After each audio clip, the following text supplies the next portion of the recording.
Pernahkah kamu percaya pada orang yang tampak paling suci, lalu menduga dia hidup dari kelemahanmu?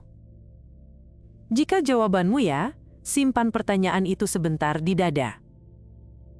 Malam hangat menyelimuti kota pelabuhan, dan jam digital di dinding berbunyi pelan. Di sebuah ruang sempit, puluhan orang menatap layar, membenarkan label untuk data. Kursi plastik berderit, kopi murah mulai dingin, dan target harian terasa seperti batu di punggung. Di sana ada seorang perempuan muda bernama Mira yang menghitung menit dengan napasnya sendiri. Ia memegang mouse seperti pegangan hidup karena skor turun berarti uangnya terpotong. Suara seorang tokoh publik mengalun dari earphone murah yang ia pakai. Nama tokoh itu Aurelio, dan ia terkenal sebagai guru etika AI. Dalam video promosi, Aurelio tersenyum tenang dan berkata bahwa kerja manusia harus bermartabat. Kata itu indah, dan lampu layar terlihat semakin putih saat ia mengucapkannya. Mira menarik napas, lalu menekan tombol submit untuk anotasi yang ke-100. Di sampingnya ada Jonah, seorang pemuda dengan mata lelah yang masih mau bercanda. Kalau martabat dibayar per jam, semoga tagihannya dikirim ke langit. Mira ingin tertawa, tapi ia memilih menelan air liur saja. Lalu pesan singkat masuk di panel kerja yang mereka gunakan. Jam kerja tambahan diberlakukan malam ini, dan bonus ditunda sampai minggu depan. Ruangan menjadi lebih sunyi daripada sebelumnya. Di sudut lain ada Lina yang lebih tua dan lebih tegas dari siapapun di ruang itu. Kita akan baik saja, fokus pada bukti, dan jangan percaya semua janji manis. Mira menatap layar yang berkedip, dan ia berkata pelan di dalam hati. Aku hanya butiran kecil, tapi aku tidak mau hilang tanpa suara. Malam itu berjalan seperti lem yang menempel di telapak tangan. Sistem audit mendadak mengirim tanda merah pada akun Mira. Kesalahan palsu muncul seperti noda yang tak mau hilang. Jonah mengangkat alisnya, lalu menunjuk ke layar dengan dagu. Buktikan saja bahwa itu bug, dan simpan tangkapan layar dari awal. Lina membuka dokumen panduan yang disusun oleh komunitas pekerja daring. Gunakan langkah bantah skor, kirim tiket, dan sebutkan nomor badge. Mira mengikuti langkah itu, dan beberapa poinnya kembali. Lega sesaat mengalir seperti air hangat di telapak tangan. Lalu notifikasi baru muncul dari atasan vendor yang tidak pernah menyalakan kamera. Target naik 5%, dan toleransi kesalahan turun 2 poin. Ruangan terasa mengerut, dan udara seolah menjadi lebih tipis. Mira menegakkan punggung, dan beralih pada klip pidato Aurelio yang baru saja viral. Kami menolak eksploitasi, dan kami berdiri untuk transparansi. Kolom komentar memujinya dengan kalimat yang rapi dan manis. Di ruangan ini, kalimat itu terdengar seperti poster yang dipaku di tembok. Jonah memijat pelipis, lalu mencoba tersenyum.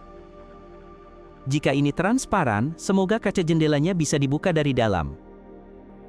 Malam berikutnya datang seperti langkah yang tidak bisa ditunda. Jonah jatuh pingsan di antara baris meja, dan gelas plastiknya terbalik. Semua orang berdiri, lalu berhenti, lalu menatap satu sama lain. Kami akan mengirim 3 kursi ergonomis minggu ini untuk kenyamanan bersama. 3 kursi untuk 60 orang terdengar seperti lelucon datar yang dibiarkan dingin. Mira menunduk, lalu merapikan file yang ia kerjakan. Dalam hati, ia mengikatkan simpul kecil pada tekadnya sendiri.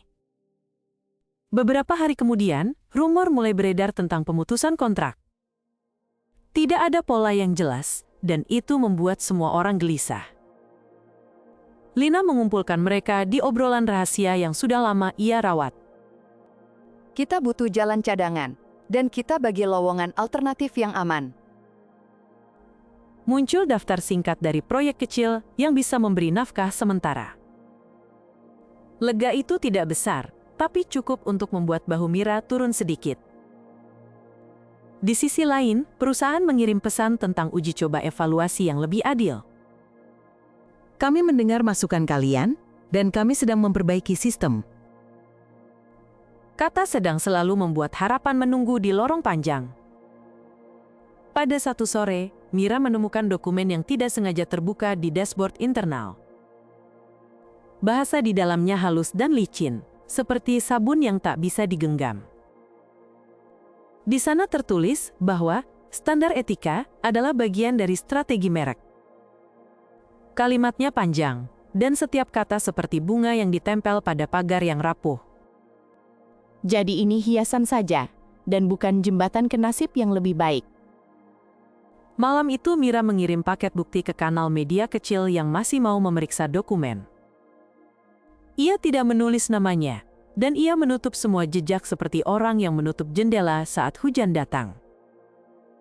Berita itu meledak pelan, lalu membesar seperti adonan yang mengembang.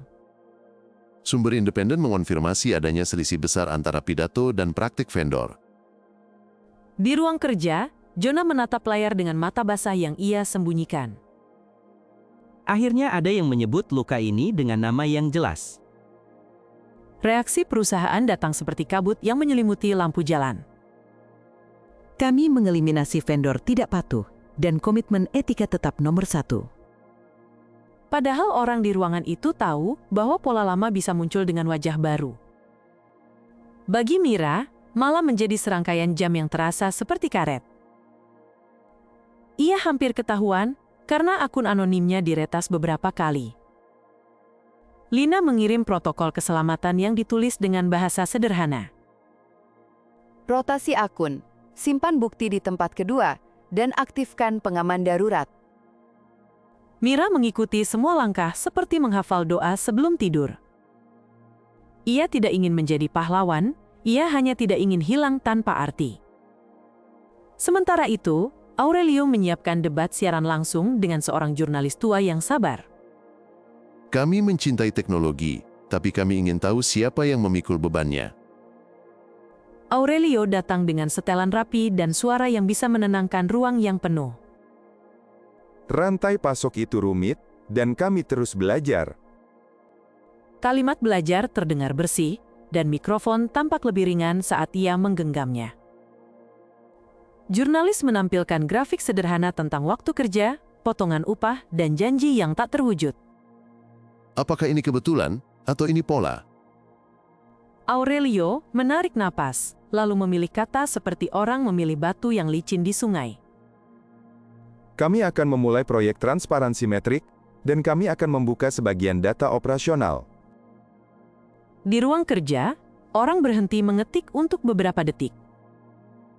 Senyap itu terasa seperti selimut tipis, hangat tapi belum menyeluruh. Jonah menatap Mira dan mengangkat alisnya lagi. Kalendernya harus nyata, dan bukan gambar hiasan di dinding. Lina menyimpan klip debat itu di folder bukti, dan ia memberi nama yang mudah diingat. Ini bukan akhir, tapi ini tuas, dan tuas butuh tangan yang banyak. Hari berganti, dan ritme kecil lahir di antara orang yang lelah. Mereka menulis panduan bantah skor yang lebih ringkas, dan mereka menyebarkannya tanpa suara besar. Mereka membuat daftar pertanyaan sederhana untuk publik, agar janji tidak hanya tinggal di bibir. Pertanyaan pertama adalah, siapa yang bekerja paling sunyi? Pertanyaan kedua adalah, metrik apa yang boleh dilihat bersama? Pertanyaan ketiga adalah, kemana pengaduan aman dikirim? 3 kalimat itu menjadi batu kecil di saku, dan orang membawa batu itu kemanapun. Mira merasakan punggungnya sedikit lebih tegak saat ia berjalan pulang menjelang subuh. Ia masih lelah, tapi lelahnya kini punya arah yang jelas. Aurelio, di tempat lain, memandangi catatan lama tentang masa kecilnya. Ia pernah menunggu lampu perpustakaan mati hanya untuk meminjam buku tambahan. Ia benar-benar percaya pada teknologi yang bisa mengangkat hidup. Mungkin tepuk tangan telah menjadi candu yang diam, dan candu itu menyamarkan jarak. Kita mulai minggu depan, dan kita lihat apakah janji bisa berjalan di tanah. Kalimat itu tidak heroik, tapi cukup untuk memindahkan satu batu dari jalan. Di ruang kerja sempit, jam digital terus berdetak seperti hari pertama. Mira menyusuri lagi data yang ia kerjakan, namun rasa takutnya kini berkurang. Ia bukan sendirian lagi, dan itu mengubah cara ia menatap layar. Jonah kembali dari pingsan dengan jadwal yang diatur ulang oleh dokter puskesmas. Aku masih di sini, dan itu sudah cukup untuk hari ini. Lina menempatkan kursi baru di tengah dan mempersilahkan yang paling lelah untuk duduk pertama. Kita mulai membagi hal kecil, dan hal kecil ini mengubah napas. Hari mengirim kabar tentang perbaikan sistem, dan semua orang membaca dengan hati-hati. Skor akan diaudit ulang, dan kami membuka saluran umpan balik tambahan. Kata membuka selalu indah, dan pintu yang benar terlihat dari cara kunci dipakai. Media kecil yang dulu memuat pakaiannya kini menulis lanjutan dengan hati yang sama. Kami menemukan perbaikan, dan kami mencatat kekosongan yang belum disentuh. Debat publik berlanjut tanpa teriakan, dan angka di layar berubah perlahan. Tidak ada pahlawan tunggal yang berdiri di tengah sorak.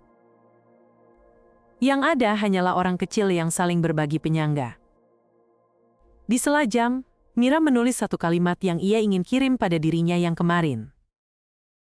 Rasa tak berdaya mengecil bagi, dan sisanya pelan menjadi struktur. Ia mengirim kalimat itu ke obrolan kelompok, dan banyak yang membalas dengan kata yang hangat. Tidak semua luka sembuh, tapi luka mereka kini punya nama yang jelas. Nama itu adalah ketidakberdayaan yang diproduksi oleh sistem yang rapi. Dan nama itu tidak lagi menakutkan saat diucap bersama. Hari demi hari, mini siklus terus berputar di ruang kecil itu. Tensi datang saat target naik, dan rilis datang saat bukti menang. Tensi datang saat ancaman muncul, dan rilis datang saat jaringan saling menopang. Tensi datang saat janji terdengar terlalu halus, dan rilis datang saat data dibuka seukuran genggam. Mereka mulai percaya pada langkah yang tidak besar namun bisa diulangi. Mereka mulai menata ulang bahasa harian agar tidak mudah ditipu oleh poster. Mereka mulai menegakkan punggung saat berjalan pulang, meski mata masih berat. Satu sore, jurnalis yang sama mengajak diskusi publik yang lebih praktis. Bagikan daftar periksa sederhana, dan biarkan penonton menilai janji dengan mata sendiri. Daftar itu lahir dari tangan yang pernah memegang mouse terlalu lama. Di dalamnya ada poin tentang jam, potongan, dan saluran aman. Di dalamnya juga ada saran agar publik tidak menaruh semua kepercayaan pada panggung. Karena panggung tidak salah, tapi lampu membuat bayangan yang panjang. Aurelio membaca daftar itu tanpa tersenyum berlebihan. Kami tempelkan daftar itu di situs, dan kami undang evaluasi yang nyata. Kalimat undang terdengar seperti pintu yang akhirnya tidak digembok dari dalam. Bagi Mira, itu cukup untuk mengurangi berat di bahunya hari itu. Ia menutup shift dengan perasaan yang beda dari minggu lalu. Ia masih khawatir, tapi khawatirnya kini berjalan bersama orang lain.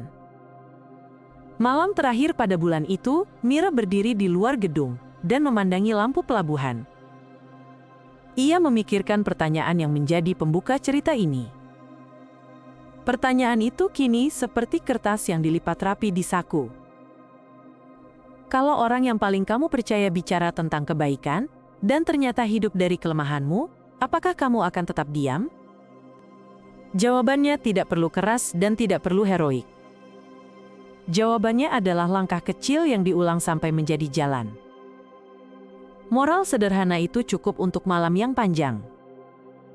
Kebaikan itu bukan label, dan kebaikan adalah biaya yang tampak jelas di tempat yang sepi.